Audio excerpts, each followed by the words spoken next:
munsi no ku isaha bashaka ku isaha ashobora kuba hicwa nk'abantu 400 mu gihugu cyose. Urumva ko bari abantu benshi cyane. Igihugu rero cyacu cyabishyize mu nshingano zacu ku kwibuka, tugomba kubishyiraho umutima ndetse tukabikora twese nta n'umwe usigaye, kugira ngo bitazongera kuba mu gihugu cyacu. Leta rero yabishyize no mu itegeko nshinga ryacu kugira ngo hatazagira umuntu ubikora, nubwo barimo kubikora benshi, ariko buriya nuko bamwe babikorera hanze abandi bakabikorera kuri social media, ariko bikoze uri hano ku butaka bw'u Rwanda ni ukuvuga ngo wapfobya amateka mabi yaranze igihugu cyacu. Icyo gihe itegeko ryaguhana. Nibyo rero leta yarabivuze ko tugomba kwibuka abacitse ku icumu, kandi twigisha abantu ko ingengabitekerezo ya jenoside ari mbi cyane, kuko yasenye igihugu mu minsi mikeya, aho abantu batatekereza ko igihugu kizongera kumera nk'uko nguko kimeze. Iyo tugenda tuba tubireba, abana bavuka batoya bashobora kugira ngo bavukiye muri paradizo, bya bindi mwajyaga mwumva ngo Kigali yabaye nk'i Burayi, cyangwa se umujyi runaka wabaye nk'i Burayi. ni ukubera abahagaritse jenoside. Dushimira cyane inkotanyi RPF inkotanyi, ndetse tukajya no mu ngamba zo kubaka igihugu. Niyo mpamvu rero twiyemeje kurandura burundu kugira ngo twubake igihugu, turandure ingengabitekerezo, kuko ariyo yasenye igihugu cyacu. Kwirandura rero ni ukwigisha abantu buri munsi, kuko bigishijwe igihe kinini. Aricyo ngiye kubaciramo muri makeya. Mbere y'ubukoloni, nkaza igihe abakoloni bazaga, nkaza n'igihe n'ibyo badushyizemo tutari dufite, nkaza nkagera uyu munsi twibakira ibyo navugaga, aho abantu twitiranya n'utari wagera i Burayi aravuga ngo Kigali yabaye nk'i Burayi, ariko mu by'ukuri nuko umujyi mwiza abantu bose bawushima. Ibyo rero ni ukubivuga kubera yuko abanyaburayi badukoreye ibibi, ariko si bo bose ababikoze kugira ngo dukomeze turyane. Ndaza kubabwira aho muze kubikurikirana neza kugira ngo tugere aho tugeze. Igihugu cyacu rero cyabishyize mu mategeko nk'uko nayimbabwiye, ndetse no mu mabwiriza, ko umuntu wese urangwa n'ingengabitekerezo ya jenoside agomba guhanwa. Umuzi rero w'ibyatubayeho muri jenoside yakorewe Abatutsi 1994 byatangiye byigishwa kera. Mbere imibereho yacu, igihugu cyacu cyabaga kiyobowe n'umwami, abantu bose bubaha umwami, abantu bose basangira, abantu bose bashakana, bahana inka, imirimo y'igihugu yose nta vangura ryari ririmo. Nubwo abantu bashobora kubyita ukundi, ariko ikintu cyose cyabayeho mbere y'ubukoloni ho gatoya, igihugu cyagurwaga n'abanyagihugu, kuko ntabwo cyanganaga gutya, kandi nanone uko kingana gutya siko cyanganaga mbere y'abakoloni, kubera ko cyagurwaga n'abanyarwanda kugira ngo bagire igihugu cyiza kirimo inka, kirimo ubuhinzi. Byakorwaga rero n'abanyarwanda, ndetse n'aho bageze bakahatura bakahororera, igihugu kikamera neza. Twaje rero kugira ibyago, ubwo nababwiye ko ndibabwiye muri makeya. Twaje kugira ibyago mu myaka abantu bamwe batibuka ariko nayivuga mu myaka y'1884 cyangwa se na kabiri abazungu bakora inama yitwa Iberire, nimba mujya muyumva, baratwigabanya East Africa. Icyo gihe muri iyo myaka abadage bafashe icyo bitaga Tanganyika, yari igizwe na Tanzania, u Rwanda n'u Burundi. Baravuga ati ubu ni ubutaka bwacu. Baraje rero bageze no mu Rwanda, ntabwo bigeze bivanga mu miyoborere y'igihugu mu myaka bamaze, kuko abanyarwanda babahaye uburenganzira gukora ibikorwa byabo, kuganura ibintu byose tukabikora. Ibikorwa dukora muri icyo gihe byarakorwaga. Umunsi w'umuganura umwami agatembera igihugu cye, areba ko abaturage bafite imibereho myiza.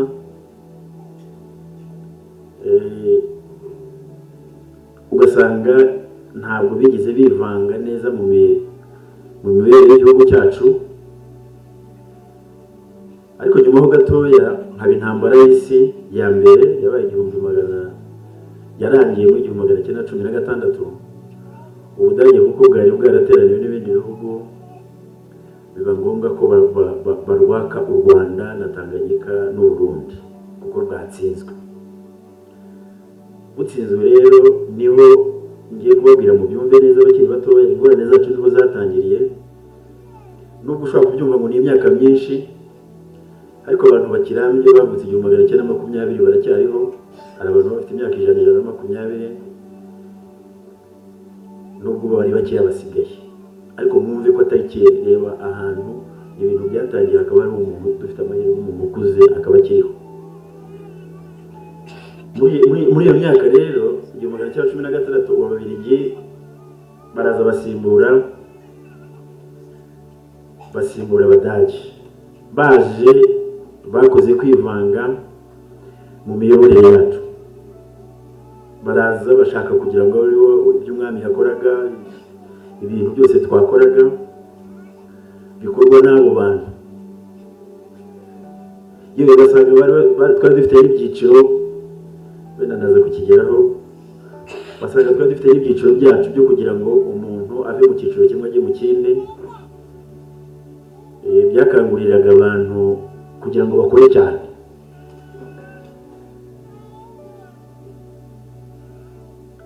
Ibyo byiciro babigendeyeho, baraza badushyiramo amacakubiri kugeza ubwo muri 1933 banditse ziriya ndangamuntu. Abenshi muri mwe mwagize amahirwe ntimwazibonye, ariko twe twarazibonye. Zari zanditsemo Hutu, Tutsi, Twa, entre parenthèses byari byanditsemo ngo mu bwoko. Ariko nk'uwakoze ubwo bwoko aho bwaturutse kuri abo bantu baje bagasanga tubanye neza, ntabwo bari gusobanurira. So muri uko kwivanga rero,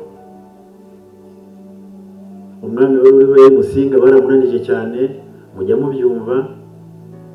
Ku 1916 bakigera hano baramujujubije ku buryo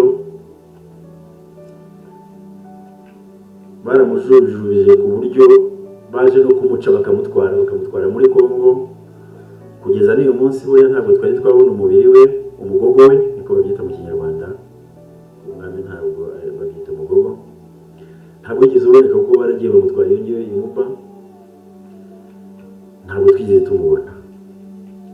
Ariko muri uko kumurwanya niho bubakiye rero ingengabitekerezo ikomeye cyane, kuko nk'uko nari mbibabwiye muri uwo mwaka wa 1933 nibwo batuzaniye za ndangamuntu bandikamo ibyo bintu.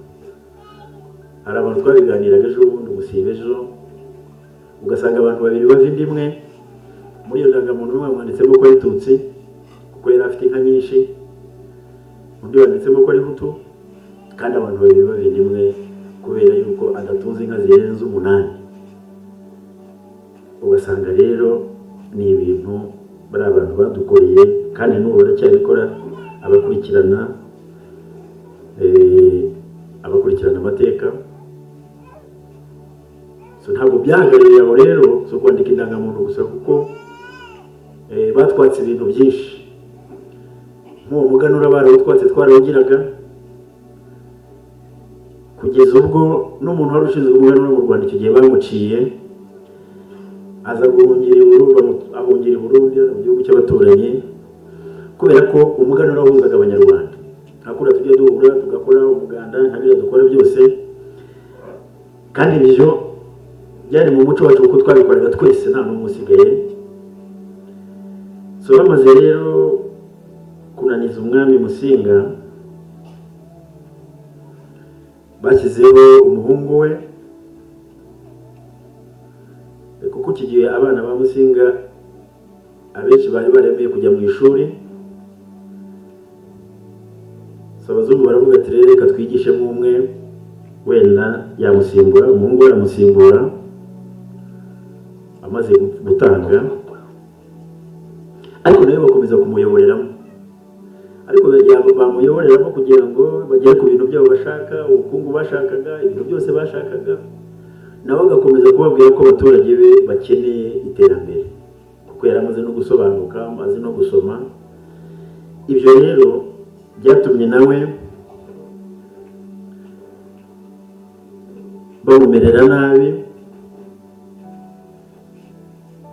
ndetse batangira no gutegura abantu biganaga nawe biganye nawe bamwe na bamwe muri icyo gihe aho ku itariki 25 z'ukwa karindwi 1959 hari abantu bo muri 59 bari hano urumva ko atari kera rwose itariki 25 z'ukwa karindwi yagiye hari Bujumbura siko bahitaga ngo bahitaga irindi zina ntazi yashaka kwitegura kugira ngo ajye gusaba ajye mu nama ya Loni nawe baba baramwivugana ariko muri uko kumwivugana rero abo babiri nyine muri abantu bandi bari baragiye Rudahigwa yaragiye agira abatwara agira abashefu kugira ngo abanyarwanda bakomeze bubaka ubumwe babandi bahise babigisha rero ingengabitekerezo kuva muri aya matariki babwiye mu kwezi kwa karindwi kuva hagati y'ukwezi kwa karindwi 59 kugera itariki ya mbere z'ukwa 11 ngiye kubabwira ibintu byabayemo mwumve yuko abo bantu bari barateguye koko ibyo bintu Rudahigwa amaze gupfa kuri iyo tariki mu kwezi kumwe gukurikiyeho hari umuntu mujya mwumva yitwa Gitera yari yanabitangiye mbere muri 57 burari naho kwitwa Gitera ngo aho kwica Gitera uzica ikibimutera muri 57 yatangiye kuza nk'uyu kuko revolution bari barayitangiye ariko Rudahigwa kuko yari akiriho bajya kumureba baramubwira umuntu witwa Gitera urahanga rwose ndabona twari dukwiye kumufatira icyemezo ariko Rudahigwa arababwira ati hoya burya aho kwica Gitera wakwica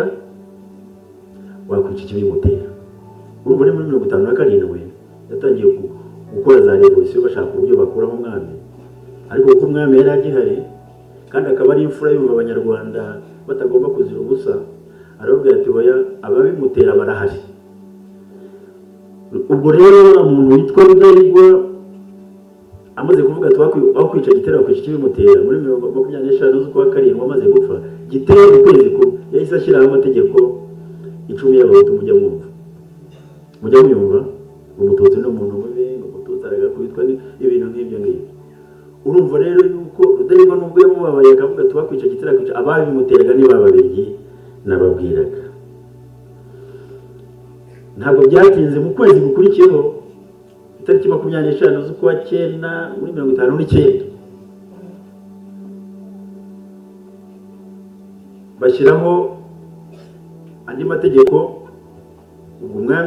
umwami yarapfuye amaze amezi 3 apfuye ko bagomba kunyaga abantu bose kandi Rudahigwa yari yaciye ubuhake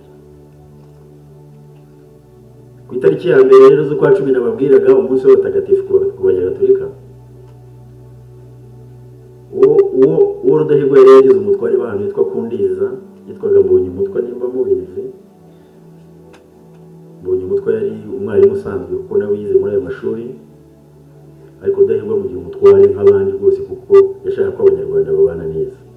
Ku itariki ya mbere z'ukwa 10/59 yagiye mu misa aho yavukaga mu by'Imana. We yari yishimiye ko Rudahigwa yapfuye kandi abantu bagikunda Rudahigwa ko yaciye ubwake, yazanye amajyambere, arimo kuzana amajyambere, arimo kuzana amashuri.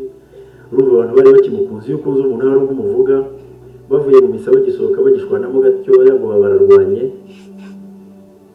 Ibi ndabivuga nabajije uwari uhari, ndamubaza nti byagenze gute ko wari uvuye mu misa nawe, arambwira ati niko byagenze, twashwanyemo kubera yuko yari kuba yaritahiye. Umusaza yitwa Karekezi nagiye kubimubaza arabisobanurira. Baramubwiraga ati Rudahigwa yakugize umutware, yakugize umuntu ukomeye, none urishimira ko bano bakenya b'Ababiligi bamwishe. Barwana gutyo rero, bakirwana gutyo kuri iyo tariki ya mbere, abantu igihugu cyose gicika umugongo ngo bonye umutwe yakubitiwe urushyi mu by'Imana, bumvikanira ku ndizi. Abantu bo ku ndizi uwo munsi barapfa. Umunsi ukurikiyeho abantu baza Gikongoro na za Nyaruguru barapfa. Ari nabwo abantu batangiye igihugu cyose kwicwa, gutwikirwa kugira ngo babure aho baba. Ariko ni nako barimo gushyiraho ariya mashyaka ya za Parmehutu mujya mwumva, bayashyizeho ashingiye kuri ibyo bintu kugira ngo babone uko bica abantu ndetse abandi bave mu gihugu. Nuko rero abakoloni batangiye ibyo bintu babigezeho muri 59 umwaka ukirangira, ndetse bashyiraho n'amashyaka menshi nk'uko nayababwiye. Abantu barapfa icyo gihe. Muri 60 rero iragera kugeza muri 61 hakozwe ibintu byinshi byatumye abantu babura uburenganzira bwo ku gihugu cyabo, ndetse barahunga. Bura kuva kuri 59 mu kwezi kwa 11 kugera muri 63 abantu bari bagihunga kino gihugu. Ari mpamvu twabonye abanyarwanda bamwe bahungiye i Bugande, abandi bagahungira i Burundi, abandi bagahungira muri Kongo. Impunzi ziba nyinshi muri aka karere kubera ingengabitekerezo yigishijwe abantu bavindimwe bavuye mu gihugu kimwe. Ariho rero ndetse iyo Parmehutu yaje no kubona ubutegetsi.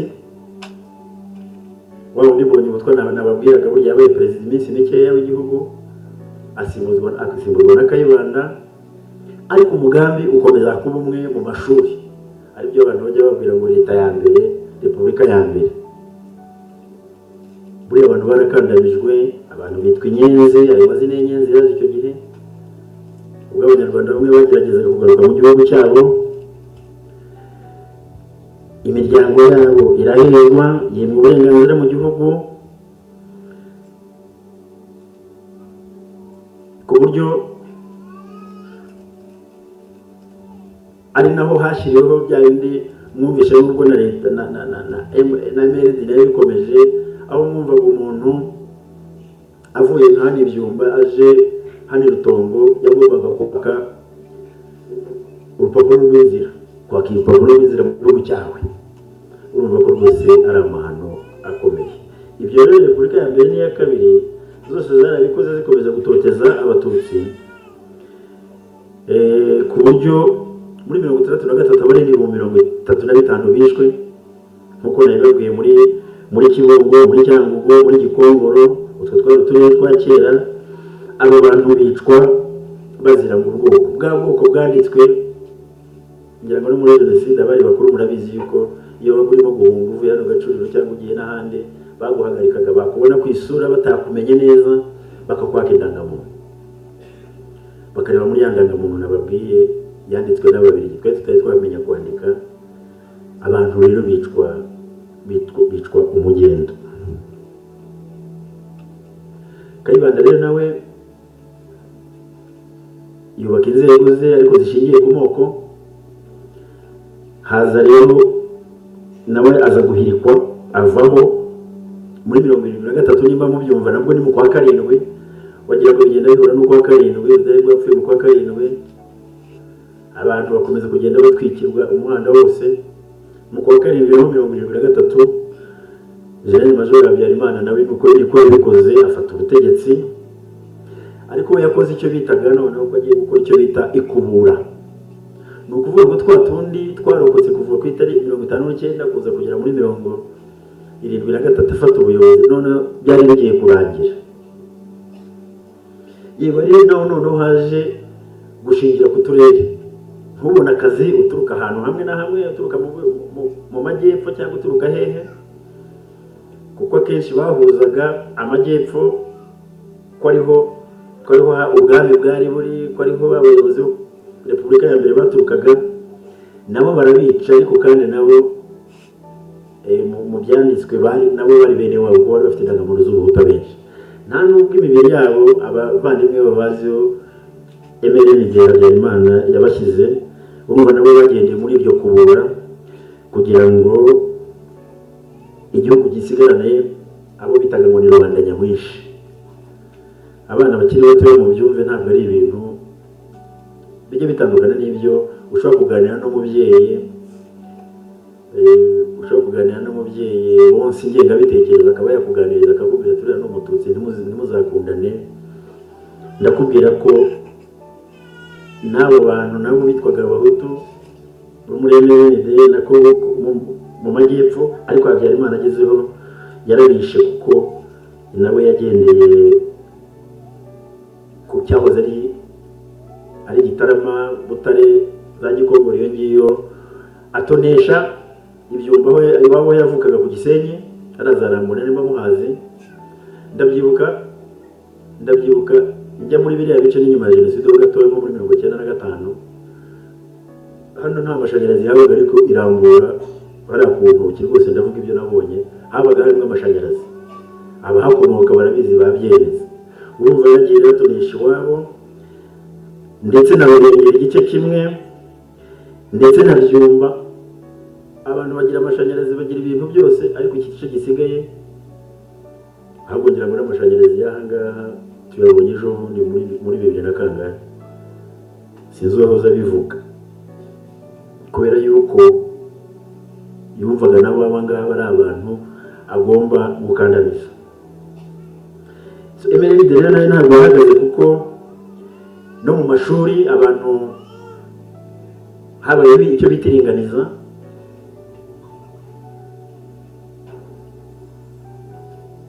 ku buryo mu mashuri abantu bose batari bemerewe kwiga, wenda n'amashuri makeya yigengaga bajyagamo bafite ubushobozi bukeya. Ugasanga rero igihugu abanyarwanda bafite akarengane ndengakamere, kuko nta burenganzira baba bafite mu gihugu cyabo. Yewe n'abagiye hanze ntibari bemeye kugaruka. Muri uko ijambo yigeze Habyarimana yigeze kuvuga ngo uteretse ufashe ikirahure cyuzuye amazi ukagitereka ku meza ukanyeganyeza neza, iyo amazi ari mu kirahure cyuzuye ameneka. Ati rero u Rwanda niko rumeze, ubu twaruzi ibinyeganyejeho gatoya abantu basandarira hanze. Abo bantu rero nibagume iyo bari, tuzakomeza tubafashirizeyo, ntabwo tubashaka mu gihugu cyacu. Kandi yemeza ko mu 1982 yemeza ko abantu atari abanyarwanda. Yes, mukanya arabivuze, hari n'abantu b'impunzi dufite hano zavuye muri Kongo, nubwo bitarutse vuba barangira ngo bihuze n'ibi, bemeza ko abantu atari abanyekongo kandi baravukiye muri Kongo, nk'uko abanyarwanda bacu bahunze bakajya i Bugande muri 1982. Leta ya Habyarimana yereje ko abantu atari abanyarwanda, kandi murumva mu by'ukuri ko atari byo, ugasanga abantu barabishingiraho. Niho rero abanyarwanda bahejejwe hanze, ndetse n'abo mu gihugu nta n'umwe wari ufite uburenganzira ku gihugu cye. Ariho rwose tuza no kukomoza n'umuryango wa FPR Inkotanyi wavukiye. Ni ukubera ibibazo byari biri muri kino gihugu, nta bumwe bw'abanyarwanda bwari buhari, nta bukungu bwari bushingiye ku gace kamwe nk'uko nari mbabwiye. Ugasanga irambura mu rutoki harimo amashanyarazi, ariko hano Gacuriro Kinyinya amashanyarazi ari ahantu hamwe, naho ntibuka umubare. Buri wese umuntu wavukiye muri 1990 nta mashanyarazi yararanga. FPR rero ibonye ako karengane kari mu gihugu, ndetse nabo akarengane kari hanze, imibereho bafite hanze, kandi Habyarimana yabahakaniye ko batemerewe gutaha mu gihugu ko atari abanyarwanda. Batekereje ukuntu bataha kuko mu bwumvikane byari byanze, batekereza indi nzira y'urugamba. Hanyuma rero babandi bari mu gihugu bafite icyo bapfana na babandi bagiye hanze barakabonye karava. Bura kuva muri 19 tariki ya 1 z'ukwa 10,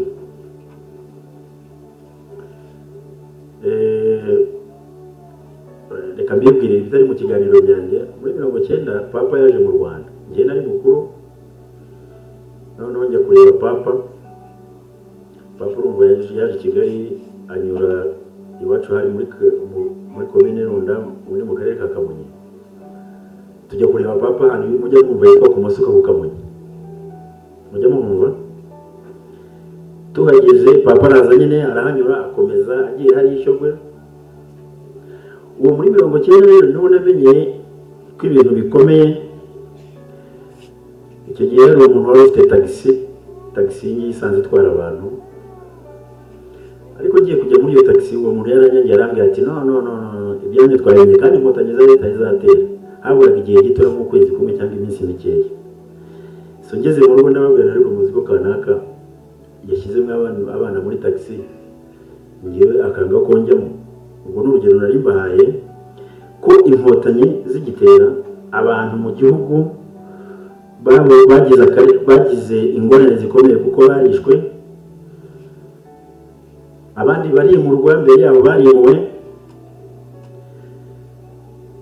baricwa bitwa ibyitso. Murabizi ko hano byabaye i Kigali, honorable yigeze kubitubwira hano ko nawe yafashwe muri ibyo byitso, murabyibuka. Icyo gihe rero bahuje abantu bari mu gihugu babahuza n'abaje gushaka uburenganzira bwabo kandi bari bafitiwe ukuri. Leta ya Habyarimana rero yakoze ibintu bikomeye, ishinga imvaho, ishinga za RTL kugira ngo zikangurire abantu kwica abantu, kandi ibyo byose byarakozwe bavuga ko umututsi atari umuntu, ni inzoka, amazina araza. Ibyo byakorwaga kandi n'abanyarwanda bitwa ngo bagiye no mu ishuri baranize. Abantu rero baricwa kuva icyo gihe,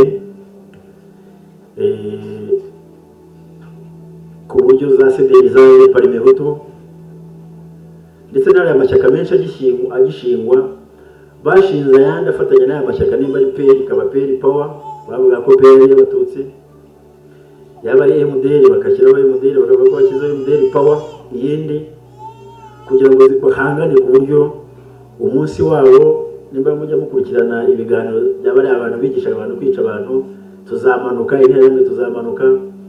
Muri ijambo rya ntuza rya uriya profeseri hari yakibirira avuga ngo inkotanyi ejo tuzazicisha ubusamo ngo zisubire iwabo muri Bisiniya. Biriya bintu ni ibintu byari byarateguwe kuva mu mwaka nababwiye, kuva muri 1959, ariko abakoroni bo bitangiye mbere nk'uko nabibabwiye, kuko muri 1933 nubwo banditse izo ndangamuntu. Ubwicanyi rero bwarakozwe bukorerwa abatutsi muri iyo myaka nababwiraga bazira yuko inkotanyi zateye. Muri 19 rero na kane abantu benshi nimukabyitiranye, ntabwo abantu bishwe kubera ko indege ya Habyarimana yanutse, ntabwo ari byo, kuko mbere yaho gato byari byarateguwe. Bishwe muri 19 indege yari yanutse, abishwe muri 1959 se yari yanutse, abishwe muri 19. Umuntu agasanga arimo no kubeshya rwose, ugasanga ugiye kumwumva, utangiye kugira uruhande rwo kumwumva. Niyo mpamvu rero tuzajya tugira umwanya mukanya ambasada aranyura yavuye gutanga ikiganiro, yandika ku rubuga duhuriyeho, arandika aravuga ngo nibura ikiganiro aho mvuye kugitanga nimba ari Muyumbu, chairman ngira ngo yarahari, yavuze ati nibura ikiganiro mugiye mugiha umwanya munini abantu mubaganirize, ndetse bazashake na system kugira ngo abantu be changing ideas, kuko umuntu aragushuka ukamusanga kandi yakubwiye bitari byo. Ubu umuntu uri kuri social media uri Burayi urimo kuvuga ko nta ntambara, nta genocide yabaye mu Rwanda, ari intambara abaturage basubiranyemo. Hakagira n'umuntu wandika igitabo, hari umuntu wo mu Faransa wanditse igitabo ko nta jenoside yabaye mu Rwanda, ko ari abantu basubiranye bazakomeze bayipfobye ndetse bayihakane. Abantu bose bapfuye ku manywa tureba muri Eto n'ubu abantu mu kanya bagiye kujya kuri Eto kuri iyi tariki nibwo umuryango w'abibumbye wasize abantu. Ibyo murabizi, nimba mufite inshuti muraza kujya ku mugoroba mu kanya Nyanza ya Kicukiro. Ibyo byose rero ntabwo byahagarariye aho. FPR Inkotanyi yakomeje urugamba iyobowe na chairman wacu Perezida wa Repubulika Paul Kagame. Mu kwa karindwi nyirango ni tariki enye nibwo Kigali yafashwe, jenoside irahagarikwa, abantu barenga miliyoni bari bamaze gupfa mu minsi 3. Kandi ntabwo bahagarariye aho, kuko barakomeje barahunga bageze iriya za Kibuye na za He bashinga za Joni Turquoise bafashwa n'Abafaransa, kuko batashakaga ko Abanyarwanda bagaruka mu gihugu cyabo. Gutsindwa kwabo rero kugeza uyu munsi n'ingengabitekerezo yabo ntabwo bahagarariye ahangaha rwose. Mubyumve neza rwose, ntabwo mubyumve neza. Aho bageze hano muri Kongo mu nkambi zabo bongera bategura umugambi ndetse bashyiraho n'ubundi buryo bwo kongera kugaruka mu gihugu. Bashyiraho ibyo mwumva bya rebe byavuyemo FDL byavuyemo iki, bashaka kongera gukora umugambi wabo basize batangiye, batsinzwe nabo kugira ngo Abatutsi bose babatsembe babamareho. Iyi ngengabitekerezo rero yarakomeye iragenda n'ubu muri Kongo, ariyo mpamvu mubona abantu bavuye ku butaka bwabo aho bavukiye.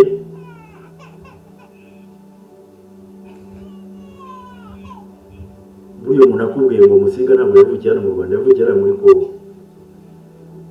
kuko bwari ubutaka bw'u Rwanda ntiwabyemera, kuko Rwabugiri niho yari atuye n'inzu ye niho yari mu 1882.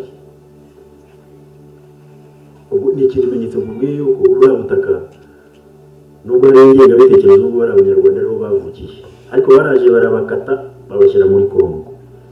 Ntabwo rero ibyo ngibyo twareka kubirwanya, ntabwo twakwicara ngo tureke kurwanya ingengabitekerezo nyuma y'imyaka 32, ahubwo ubu ngubu nibwo bikomeye kugira ngo aba bantu tuzayibakure mu mutwe. Ni ugukomeza guhozaho twigisha abantu tubereka ko ingengabitekerezo ariyo yasenye iki gihugu kuva mu myaka nababwiye kugera uyu munsi. Tugakomeza tugakoresha ibishoboka kugira ngo ababyeyi bigisha abana babo ko amacakubiri ariyo yasenye kino gihugu. Ariko ubu ngubu nanone amaboko y'abana b'Abanyarwanda niyo yacyubatse. Njya nkunda kubibwira abantu, ntabwo impamvu mbivuga no kugira ngo abantu babyumve neza. Hari umuntu ukubwira ngo Amerika ni igihugu cyiza, ariko ni igihugu cyiza ku Banyamerika. Impamvu mbibabwiye, iyo ugiyeyo abantu bari bakubwira ngo ariko shambo wageze mu gihugu cy'isezerano, none ngo urongeye gusubiye bw'ejo jenoside yakongera ikagaruka. Ni igihugu cy'isezerano kuri ba nyiracyo.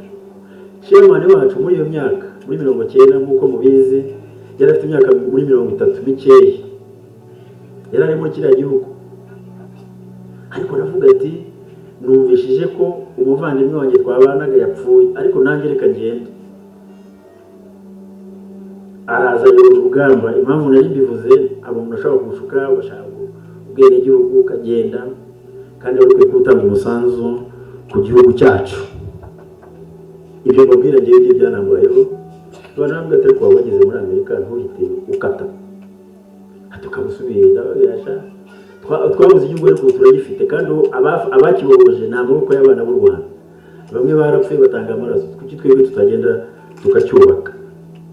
Aho rero nsabira ababyeyi kubwira abana babo gukunda igihugu, kuko twahisemo ubumwe kandi ubumwe butazasaza, ku buryo jenoside itazasubira muri iki gihugu. Tukubakira kuri ndi umunyarwanda, kuko ndi umunyarwanda yazanye isano mu Rwanda. ubu twese turi bamwe. Niyo nabonye ko barimo kuduha indangamuntu y'ikoranabuhanga, aho wajya hose umuntu akubona ko umunyarwanda, ariko ntabwo yakubonamo ubwoko. Babyeyi rero muganiriza abana banyu bakiri batoya, kuko ubushakashatsi bwakozwe bugaragaza ko 14% bagifite ingengabitekerezo, 13% bagifite ingengabitekerezo. Kandi rero hano mu gihugu ntabwo ari bari abo hanze ndimo kuvuga, kuko bari abo hanze rwo bashaka ibyo kurya bakabeshya. Nkuko nabibwiye nanjye uwo umuntu yarambwiye ati wowe tubeshya yuko wacitse ku icumu mu Rwanda bakiguhiga. Nta muntu ukimiga my friend. Mu Rwanda turi amahoro. Ariko bivugwa n'umuntu wakunze igihugu cye nkuko chairman yagikunze, akaza mu ishyamba buriya bari kumurasa agapfa, kandi nta kintu yarabaye. Ndetse n'uwo musimbuye baramurashe arapfa kubera yuko kandi yari vice president, yari umugabo w'ingabo. Iyo badakunda igihugu cye ntabwo tuba dufite n'amahoro, dufite amaraso ye niyo ngo turimo gusarura. Ibi bipimo rero nari maze kubabwira ko abantu bagifite jenoside ni ukubigisha ngo umunyarwanda nk'uko nari bivuze, kugira ngo tureko byagabanuka bikagera kuri 0. Abaturage ntabwo tugomba guhwema cyangwa se gutwirare, kuko abandi nabo baza kutwigisha ibindi. Aho uzabona basenyera nko mu nzu yubatse akajagari atati icyangombwa, abantu bagahita babihuza n'ingengabitekerezo. Urumva ko tugifite ingengabitekerezo. Kandi Yesu w'umurenge ashobora kuba icyangombwa cyo gusana umujyi wa Kigali, ushobora kukigura, ariko ugasanga ukoze amanyanga baguhana. Tegeko dufite amategeko tugenderaho, ugahita ubihuza n'ingengabitekerezo ya jenoside. Ibyo rero ni ukubikora kugira ngo dukomeze twubake ubumwe. Ngana ku musozo rero, gukumira no kurwanya jenoside ni inshingano zacu twese, nta n'umwe uvuyemo. Tuziho jenoside yatugejeje, twabuze ababyeyi, abana twabaye imfubyi, abantu babaye imfubyi, ubukungu bw'igihugu bwarasenyutse, abantu barahunze bati ibyabo. Izo ni ingaruka twagize. Tugomba rero gushyiramo imbaraga tukarwanya ingengabitekerezo ku buryo tuyirandura mu banyarwanda, ndetse n'abandi bashobora gusaba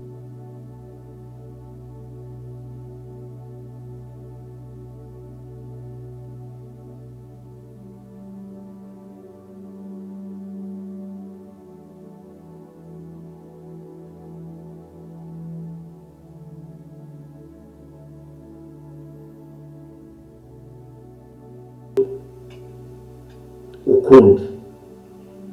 Nkuko nabitangiye mbibabwira, leta y'u Rwanda yashyizeho kwibuka kugira ngo tujye tubiganira muri uku kwibuka. Turandura ingengabitekerezo mu banyarwanda, ndetse